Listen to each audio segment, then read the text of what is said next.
In today's video, I will teach you how to turn an image into black and white using Photoshop.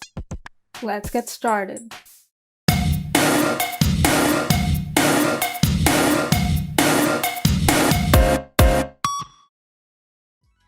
First, import the image that you would like to edit in Photoshop.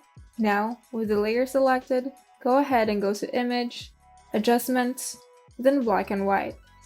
This will apply the filter directly to the selected image.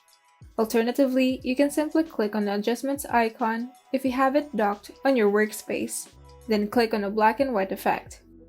The only difference is that if you apply the black and white effect from the docked Adjustments panel, it will create a new layer above the image layer, and the effect will apply to all the images below the black and white layer. Now, with the black and white panel selected, simply adjust the settings to your liking.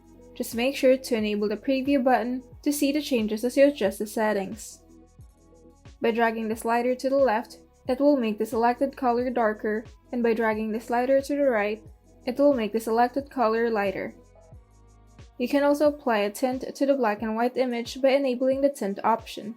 You can choose which color you would like to use as the tint, and you can also adjust the hue and saturation of the tint on its respective sliders.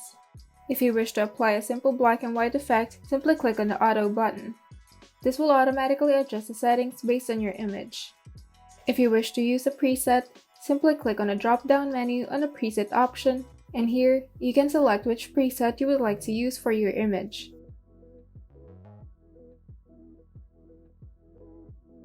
And once you're satisfied with the settings, you can now go ahead and click OK and save the image to your computer, and you're done.